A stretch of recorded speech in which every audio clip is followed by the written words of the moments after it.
All right, guys, welcome to the house. A lot of you guys have seen the inside of the shack before. Haven't seen a whole lot of the house. This is part of my yard right here. This is probably the best maintained portion of the yard is right through here. But that's just a fraction of what I have to contend with in keeping up a yard. And so this summer, after seeing all the commercials on Facebook and YouTube and everywhere about these robot lawnmowers, and my experience with lasers and some of the other robots on the market, I decided, you know what, if it will just help me keep my yard under control with less effort, I'll take that. I'll take it. So I ordered myself a robot to help with this, and let's talk about it.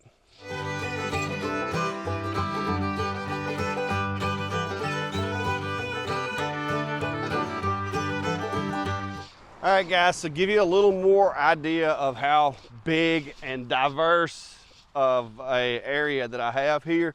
This is the bulk of what I maintain with a lawnmower. I've got a little bit more down here toward the road, and of course there's a little strip along the edge of the road that I maintain as well.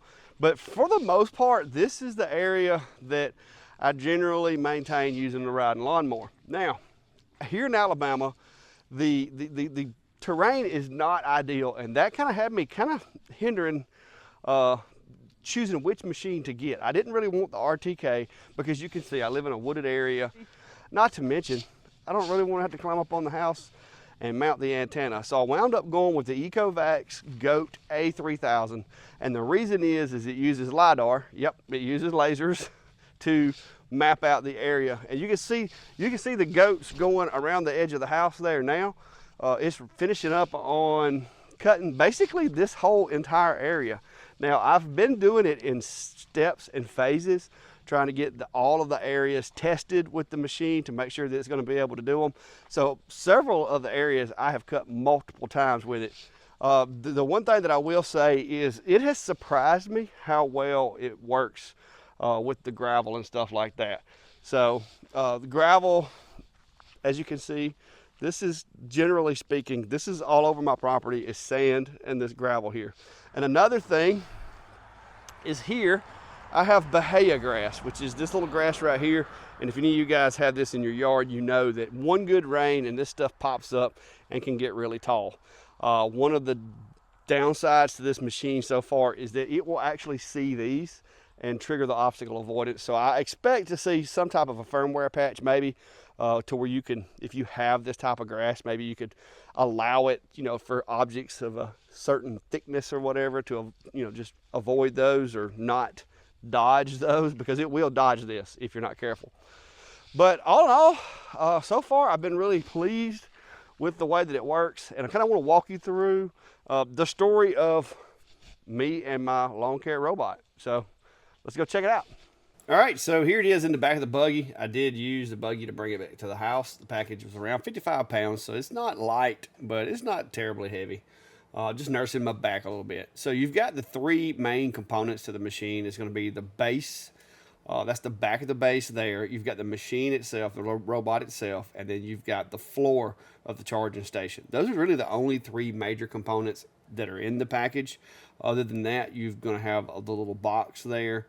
That's going to have some miscellaneous little parts and, you know, manuals and all that kind of stuff in there, but nothing too major. These pieces here for the base literally just snap together, and we're not going to go through that. The instructions were very well written on that. There's your stakes to stake down the charging station and the plug. That's pretty much it. That one little bag there with some extra screws and blades in it. So once you do that, just open the book and scan the QR code, because the phone's going to tell you everything else you need to know. So once you get the app downloaded, guys, you're going to have a bunch of permissions that you're going to have to approve to be able to get this set up. The app's fairly simple. Now, I will say this. You can tell that they reinvented this app from the vacuums. Some of the language inside there in the app, once you get it to working, it actually refers to cleaning instead of cutting or mowing or whatever the case may be. Yes, do you really have no choice as to whether or not you accept these terms or conditions? But I do advise you to read them. Don't do as I do because I don't have time to read all that. But yeah, we're going to agree through those permissions and allow notifications. Here, you're going to have to create an email address and basically a login account. You're going to want to do this to be able to like keep up with your machines and save your maps and all that stuff. But you can opt out of their advertisements, which is what I did. And just use whatever email address that you prefer to use. And I'm not going to show you guys my password, but we're going to fast forward through just setting this up. It's very basic.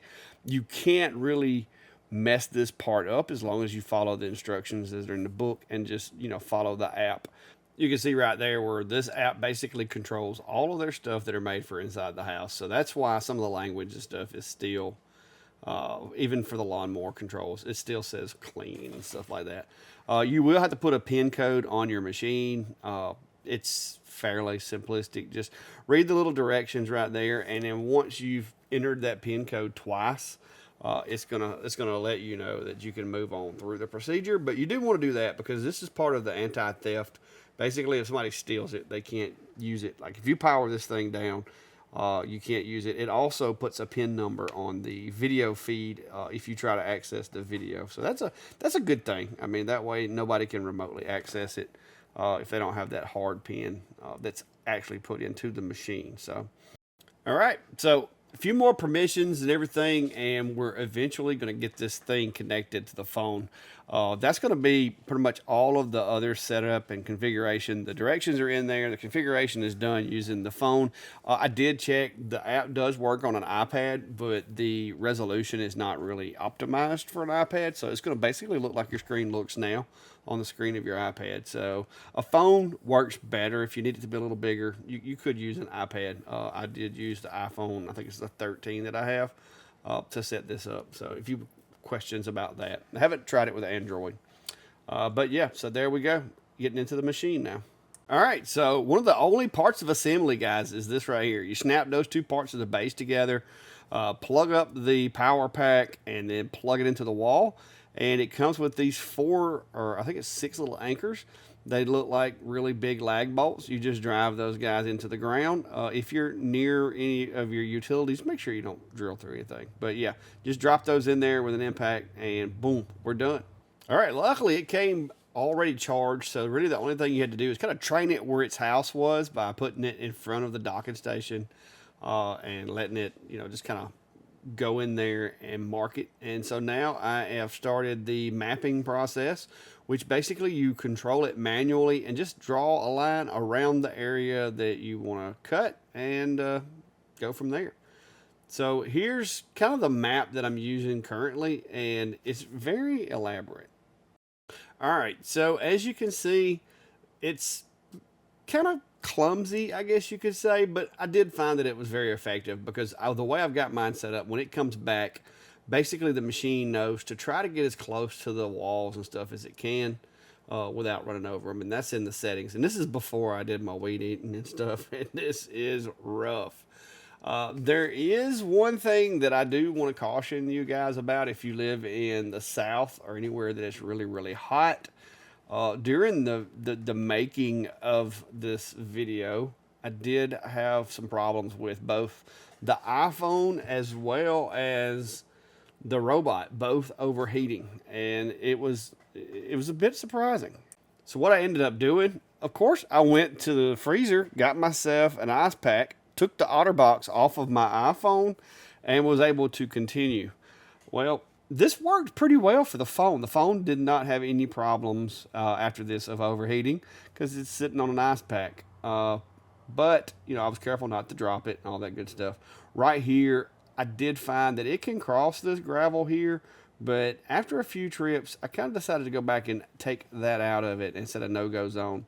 But yeah, so after a few minutes of using my iced iPhone, I had an issue that pretty much stopped me right in my tracks. Yep, that's it right there. So this is the alarm that goes off, and it's happened a couple of times to me. So if you're going to use this in Alabama, you may want to set it not to work during the heat of the day because it's happened 3 times so far on 3 different days. So the moral of the story is sometimes it's just too hot in Alabama for certain things, I guess.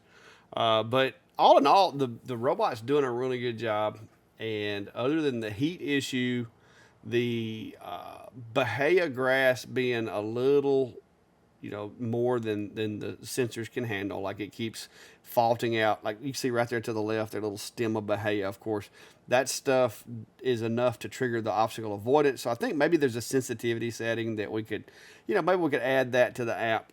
But all in all, it is doing me a great job. And, the purpose was to try to get something to help me with the yard work and make it easier.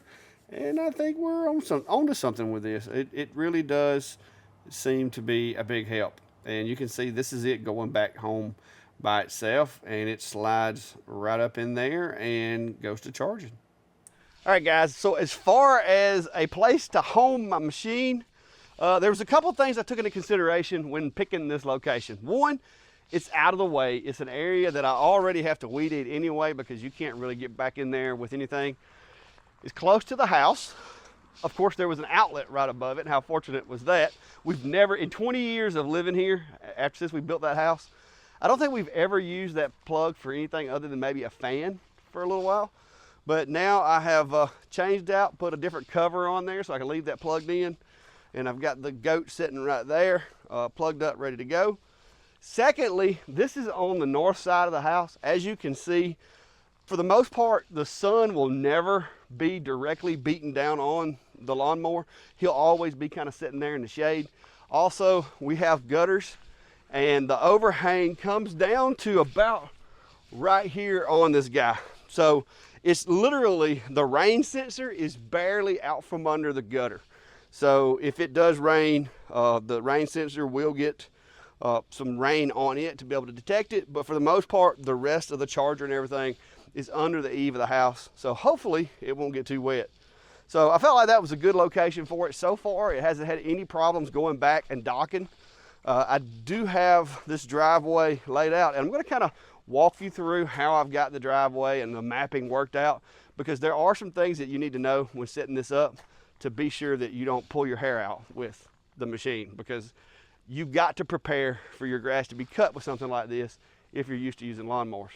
So, all right guys, so not all of my yard is pristine and has grass on it and everything. I got a lot of areas that are this sandy, gravelly makeup. And so what's happening here is I've even got the robot program to be able to go across those areas and mow. And so far it's doing a really good job. The thicker gravel, you don't want to go there, it will get stuck. But yeah, this yard, like I said, was not ideal for using a robot like this, but I found that it's doing a really good job so far. I think I've got 12 total hours of cut time on it. We'll go over some more of that in the video later on, but I just want to show you guys what we got going on here with how it's adapting to life here in the country, where not everything is pristine and well edged.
All right, guys, these shade trees, I tell you what, they are really nice when you've been out in this sun. Being this close to the equator, this sun is a pain, guys. It's a pain. But as you can see with the yard, I've got a lot of obstacles. Trees drop pine cones, they drop sticks, they drop all these things. So there's a lot of prep work goes into and has went into me being able to use this little robot. So let me show you some of the things that I've had to do or I've went ahead and done because I knew these were going to be issues. So you're probably going to want to do the same thing at your place if you're thinking about getting one of these guys. And it's a lot of work. So, all right, guys. So, of course, right along this driveway right here, I literally got where the grass is solid. And that's where I set my boundary for this little robot. Because I didn't want it getting over in the sandy area where all the gravel. This is packed down really well. It's not very deep gravel, so it probably would have done okay, but I didn't want that problem. Now, as far as down by the road, I've left it to where the robot does not get within, I'm going to say 8 feet of the road, just in case it's a little off that day. I don't want it running out in front of a car. That would be terrible. Now, I will say some of these places like this in my yard, so far it has done a good job of navigating this little bare area with all this gravel. And yes, guys, I live in an ancient gravel pit / sandbar. This whole hill, this whole property is nothing but sand and gravel until you get probably about 8 feet down. You run into a little bit of a clay mix. So there's lots of gravel here. Now, this area here, I knew that if it got down in that, it was going to be game over for it. So what I've done is I've left about enough of a path around the edge of the yard right here so that I can get my zero turn and I can get up next to the bushes with it. So in other words, the robot's not going to cut all of the grass, but it's going to get the bulk of it. Like it's getting all of this stuff out through here. I'm just having to trim around the edges. Now, there are other places too that you're going to want to pay attention to. So if you have any spots like this, of course, this guy right here, around this crepe myrtle, you can see I've got some pine straw mulched up right there around it. Well, you don't want to spread that stuff out, and you don't want the blades digging into it and all that. So I set that as a no-go, and I'll show you my map on that. I've also got a no-go set for this one, because you can see it's got that little pile of debris and pine straw around it right there. So I didn't want to get hung up in that. Stuff such as this doesn't require a no-go zone because the little robot can get all the way up to the edge of it and it's not going to hurt anything. So I didn't set a no-go or anything for that pole there. It's just simply, it marked it on the map, but it can go all the way up to it. This tree here, so far, I haven't set a no-go zone on it, but it's doing a really good job of getting up close to it and trimming all the way around and not getting stuck. You can see it every now and then where it spins around. It leaves a little bit of a track, but not bad. I was really concerned about things like these roots right here. You can see where my traditional lawnmower has hit those over the years. But this little guy is scooting right over the top of them. Haven't had any problems with that so far. I'm running the depth of cut at probably about 3 inches. So that's probably helping. But everything else, it does really good out here. Like I said, the bahia, those little stems, and I've been trying to look for one because if you don't knock those off with your regular lawnmower, it will avoid them when it sees those little bahia stems sticking up. So this cedar tree, I recently raised the limbs up on it, but the needles on the cedar tree are keeping the grass killed out around it.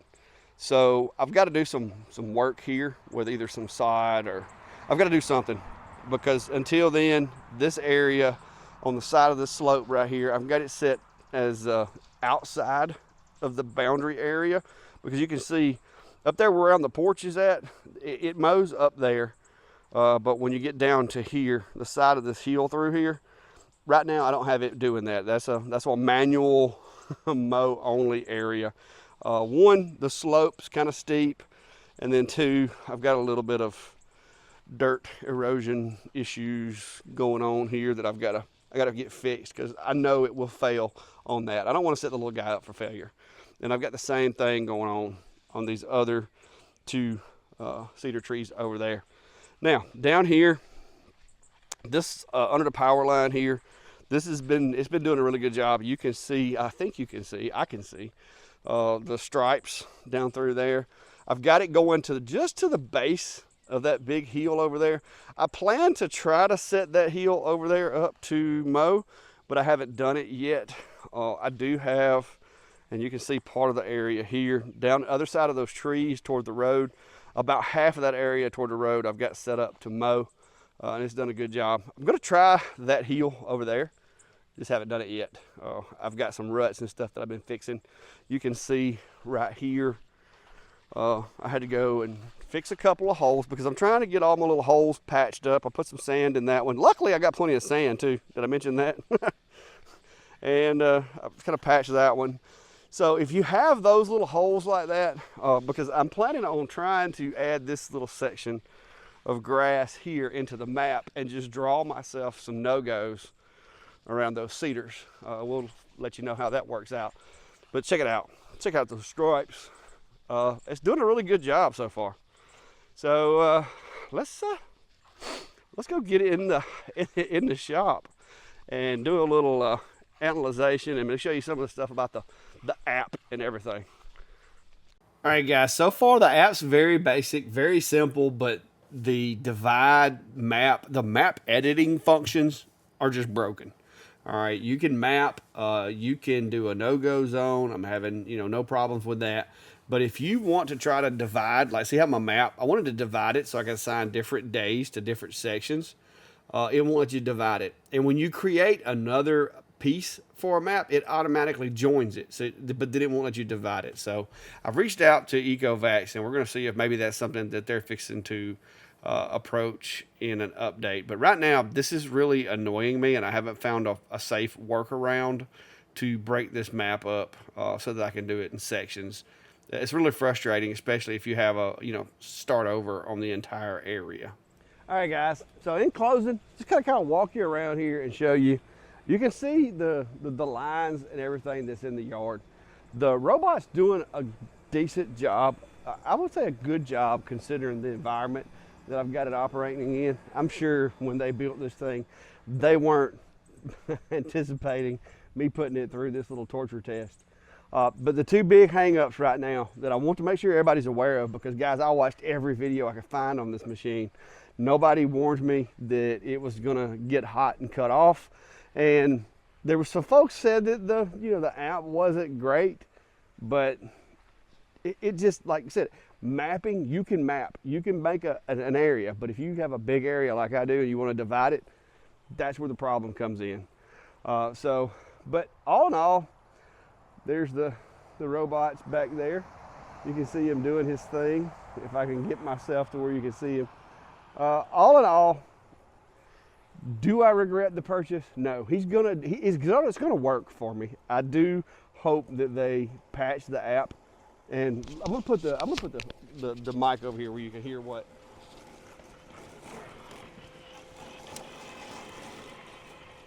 So to me, that's a benefit. Like, this thing can cut the grass, and nobody inside the house will even know that he's out here cutting. So, and look at this. Like I said, I am overkilling with the yard maintenance this week. So the two big things that I'd like to see Ecovacs fix would be, one, of course, the overheat issue.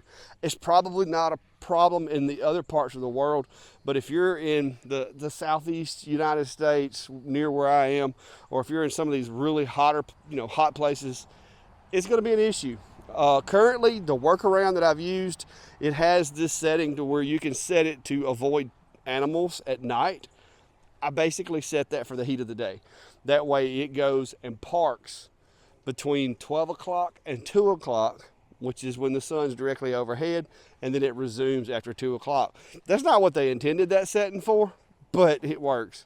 And that's what I've got it doing. So the big hang up now, if they'll just fix the app and get the maps to where I can address slicing the map into different pieces, I would be 100% happy with it. like I said, so there you go. I hope this helps, guys. This is a little bit different kind of content than what I'm used to doing with the lasers and everything. But you know, this is stuff that is for us, especially out here in the country.